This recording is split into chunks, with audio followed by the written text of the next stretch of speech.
kuwa ameyatoa. Moja kati ya matamshi mlikuwa mkiyatoa ni kwamba mtazuia uchaguzi wa mwaka 2025. Yes. Mlifanikiwa kuzuia? Watanzania hawakufanya. Kwanza uchaguzi haukuwepo. Kwa hata kufika kwenye kuzuia haukuwepo kufanyika uchaguzi. Kwa mlizuia uchaguzi. Uchaguzi haukuwepo. Kwa hiyo kutokuwepo maana mlizuia uchaguzi. Sio sisi tulizuia, haukuwepo wenyewe. Watanzania hawakubaliana nayo.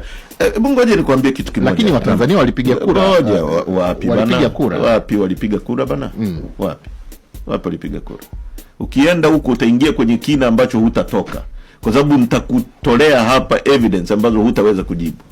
Na najua una act under handbrake na kuhurumia kwa hilo. Iko hivi. Hakukuwa na uchaguzi. Sio sisi tunaosema. AU imesema hivyo. Credible institution ya Afrika. Huwezi kuikubali AU, unapingana na AU. Walikuwa hapa kama waangalizi. SADC wamesema hivyo. Sio? Thabo Mbeki Foundation wamesema hivyo. Umoja wa Ulaya wamesema hivyo. UN wamesema hivyo. There was a massacre. Kulikuwa na mauaji, kulikuwa na uchaguzi.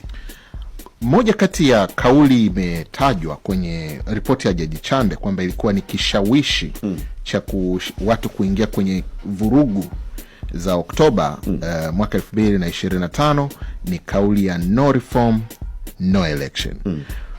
Kwa lugha nyingine tunaweza tukasema kwamba Watanzania hao unaosema wanaowakubali ambao ni wafuasi wenu na wanachama wenu walishiriki kwa kiwango kikubwa kuleta vurugu zilizotokea Oktoba. Hakukuwa na vurugu, kulikuwa na mauaji yaliyokuwa orchestrated na dola.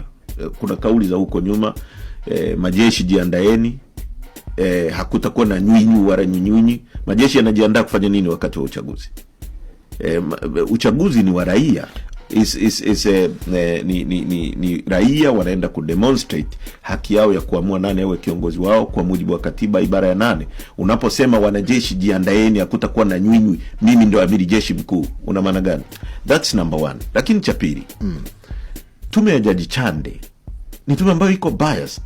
Sisi tumesema kwamba we don't trust tume ya Jaji Chande kwa sababu moja, imeteuliwa na mtu au na watu ambao ni watuhumiwa wa mambo yaliyotokea ya kuumiza watu, ya kuagiza watu waumizwe. Kwa hiyo haiwezi kuwa credible. Cha pili, ripoti ya tume ya Jaji Chande haipo popote, wewe unayo. Kwa hiyo hatujui hizo findings zao ziko based kwenye nini. Lakini kwa hiyo kuna eneo unanitoa kidogo heche. Mimi ninachomaanisha